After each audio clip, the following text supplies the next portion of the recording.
नमस्कार, स्वागत है आपका और मैं हूं आपके साथ लता। बड़ी खबर आपको बता रहे हैं। जी हां, न्यायपालिका पर सवाल खड़े करने वाली ममता बनर्जी को लगा बड़ा झटका, क्योंकि अब राष्ट्रपति ने जस्टिस कौशिक चंदा को हाईकोर्ट के जज के रूप में नियुक्त कर दिया है। और जस्टिस कौशिक चंदा वही वकील, वही जज हैं जिन पर ममता बनर्जी ने सवाल उठाए थे, उनका अपमान किया था। और हालांकि अपमान करने के बाद उन्हें कोर्ट की ओर से 5 लाख रुपए के तौर पर उन्हें जुर्माना भी भरने का आदेश दिया गया था। और अब उन्हीं जज को साफ तौर पर परमानेंटली यानी कि न्यायपालिका की ओर से साफ तौर पर अब हाई कोर्ट का जज नियुक्त करने का आदेश राष्ट्रपति ने दे दिया है। जी हां, तो एक बार फिर से पश्चिम बंगाल में तानाशाह का आतंक मचाने वाले ममता बनर्जी को बड़ा झटका लगा है, क्योंकि जिस जस्टिस कौशिक चंदा के नाम पर लगातार ममता बनर्जी तमाम झूठी बातें फैलाने की कोशिश कर रही थी और तमाम संगीन आरोप जस्टिस कौशिक चंदा पर लगाए जा रहे थे,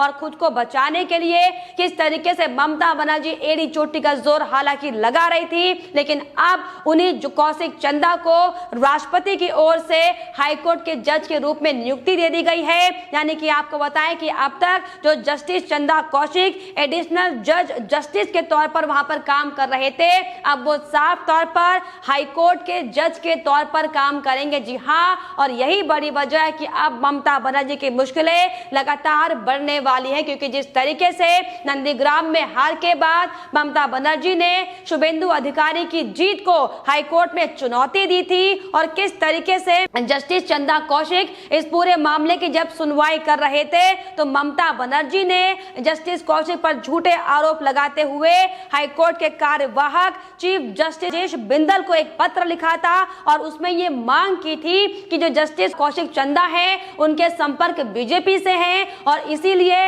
इस पूरे मामले को लेकर किसी अन्य जस्टिस को यह मामला सौंपा जाना चाहिए। लेकिन आपको बताएं, हालांकि विवाद बढ़ता, इसके पहले चंदा कौशिक ने खुद ही इस मामले को खुद से अलग कर लिया था, और साफ तौर पर ममता बनर्जी पर न्यायपालिका का अपमान करने को लेकर 5 लाख का जुर्माना लगाया गया था, जिन पैसों को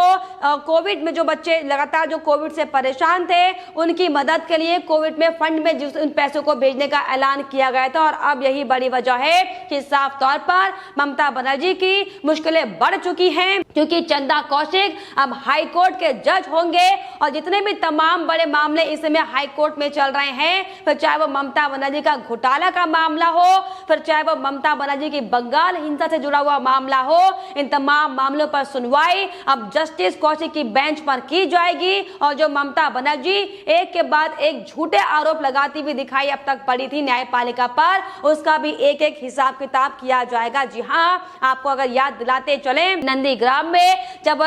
जस्टिस कौशिक चंद्र की एकल पीठ में ममता बनर्जी के चुनौती के मामले को लेकर सुनवाई हो रही थी, और जब साफ तौर पर जस्टिस कौशिक चंदा ने इस मामले की सुनवाई को टाल दिया था, इस पर कोई फैसला नहीं करते हुए, उसके बाद ममता बनर्जी बौखला गई थी और साफ तौर पर तमाम संगीन आरोप लगाकर बीजेपी के संपर्क में होने की बात ममता बनर्जी की ओर से की गई थी। और ये साफ तौर पर दलीलें ममता के वकील की ओर से दी गई थी कि चंदा कौशिक बीजेपी के सक्रिय सदस्य रह चुके हैं, और नैतिक आधार पर इस केस से खुद को उन्हें अलग कर देना चाहिए। और साथ ही साथ ये अपील भी इस दौरान वकील की ओर से की गई थी कि चुनावी याचिका को किसी और दूसरी बेंच में भेज देना चाहिए, जिसके बाद साफ तौर पर जस्टिस कौशिक ने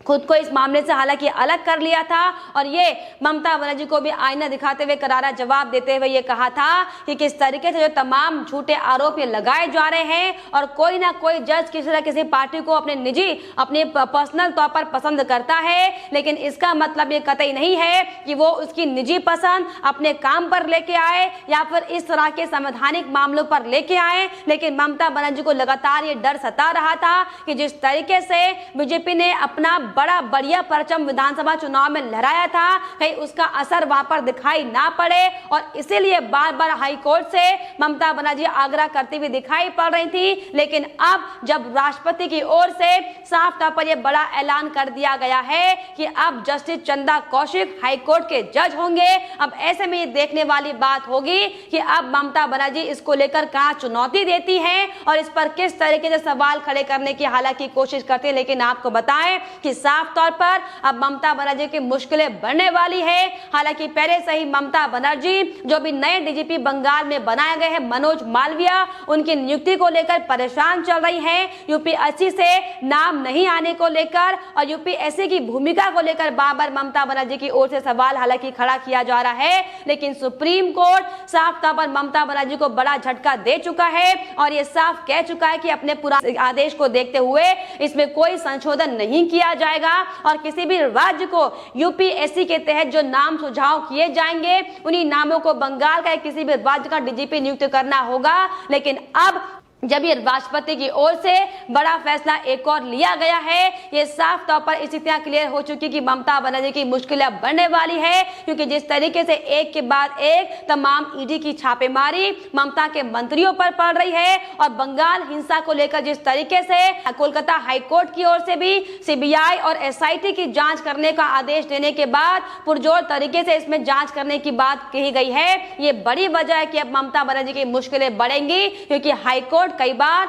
ममता बनर्जी के बंगाल हिंसा को लेकर जो रवैया सामने आ रहा था उस पर सवाल हालांकि कई बार खड़ा कर चुका है और ये सवाल बार बार ममता बनर्जी के आगे दागे गए हैं कि इतनी शिकायतें जो लगातार बंगाल हिंसा की ममता सरकार और ममता की पुलिस को आ रही थी, तो आखिर इन शिकायतों पर अमल क्यों नहीं किया गया, इन शिकायतों पर आखिर कार्रवाई क्यों नहीं की गई तमाम मामलों को लेकर। हालांकि हाईकोर्ट ममता बनर्जी को पहले से ही कई बार फटकार लगा चुका है और अब जिस तरीके से जस्टिस कौशिक चंदा इस पूरे मामले को संभालेंगे और तमाम उनकी पीठ में जो अलग अलग मामले पश्चिम बंगाल के आएंगे, इसमें साफ तौर पर अब निष्पक्ष तौर पर जो ममता बनर्जी तमाम तरह के सवाल खड़े कर रही थी, अब उन्हें बताएंगे कि निष्पक्षता क्या होती है और किस तरीके से किसी एक सरकार को, किसी राज्य की सरकार को चीजों को टैकल करना चाहिए। और ये बड़ी वजह है कि साफ तौर पर अब ममता बनर्जी की मुश्किलें बढ़ने वाली हैं और इसीलिए ममता बनर्जी कभी सुप्रीम कोर्ट में तमाम अलग अलग मसलों को लेकर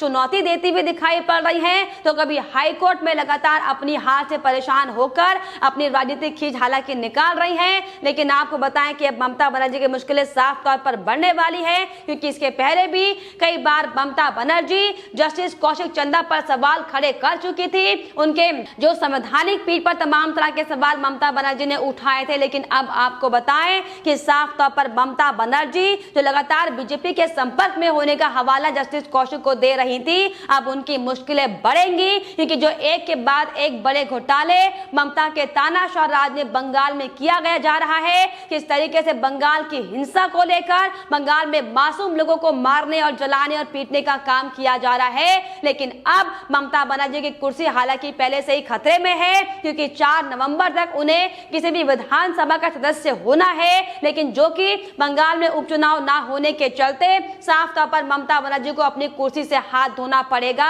और इसीलिए अब ममता बनर्जी बौखलाती हुई दिखाई पड़ रही हैं। हालांकि 2024 में प्रधानमंत्री बनने का सपना ममता बनर्जी जरूर देख रही हो, लेकिन जिस तरीके से चौतरफा मुश्किलों से ममता बनर्जी अब घिरती हुई साफ तौर पर दिखाई पड़ रही है, ये कहना साफ लाजमी होगा कि अब जस्टिस कौशिक चंदा के अपने पद संभालने के बाद ममता बनर्जी की मुश्किलें बढ़ेंगी और जितने तमाम मामले बंगाल में अब तक पेंडिंग नजर आ रहे हैं, फिर चाहे वो ईडी की छापेमारी का मामला हो, किस तरीके से कोयला घोटाले से लेकर नारदा केस में जो बड़े बड़े नाम ममता बनर्जी के मंत्रियों के सामने आए हैं और बंगाल हिंसा में जिस तरीके से लोगों ने, बंगाल की जनता ने ममता बनर्जी पर यह आरोप लगाए हैं कि उन्हें धमकियां दी जा रही है शिकायत ना करने को लेकर। हालांकि इसको लेकर साफ तौर पर हाईकोर्ट ममता सरकार को यह आदेश दे चुका है कि जितने भी लोग इसमें मारे गए हैं उनके परिवार को मुआवजा देने का काम ममता बनर्जी करें और जितने लोग बंगाल को छोड़कर दूसरे राज्यों में शरण लेकर बैठे हुए हैं उन्हें भी बंगाल वापस लाने का काम ममता सरकार की ओर से किया जाए।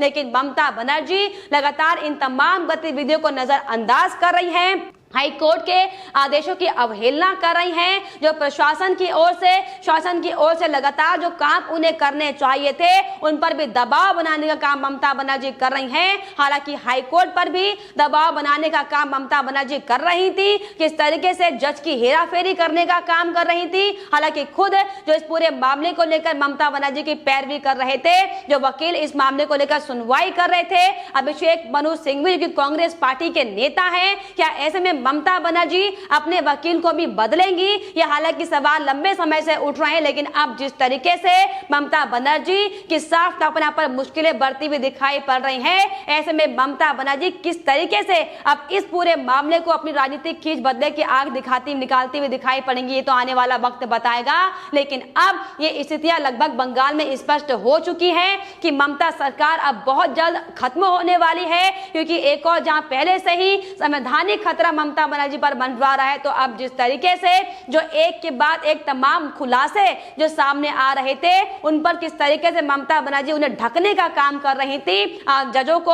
पर दबाव बनाकर, अपने प्रशासन पर दबाव बनाकर, पुलिस पर कंट्रोल कर सीबीआई से लड़ाई झगड़ा कर, लेकिन अब जब साफ तौर पर नंदीग्राम मामले को लेकर या तमाम अन्य जो भी मामले ममता के खिलाफ चल रहे हैं, उन पूरे मामले को जस्टिस कौशिक चंदा अपने हिसाब से देखेंगे, तो ये साफ तौर पर जाहिर माना जा रहा है कि ममता बनर्जी अब पूरी तरीके से फंसने वाली हैं, उनकी उल्टी गिनती अब शुरू हो चुकी है, और इसलिए ममता बनर्जी तमाम दांवपेच हालांकि इस्तेमाल करने की कोशिश करें, लेकिन अब जो राष्ट्रपति का बड़ा फैसला हाईकोर्ट के जज को लेकर आया है, जो चंदा कौशिक को जज बनाया गया है, इससे साफ तौर पर ममता बनर्जी को बड़ा झटका लगा है और उनकी मुश्किलें अब साफ तौर पर बढ़ने वाली हैं। लेकिन फिलहाल इस पर आपकी क्या राय है, हमें कमेंट बॉक्स में जरूर लिखिएगा। साथ ही साथ हमारे चैनल को सब्सक्राइब करना भी ना भूलें।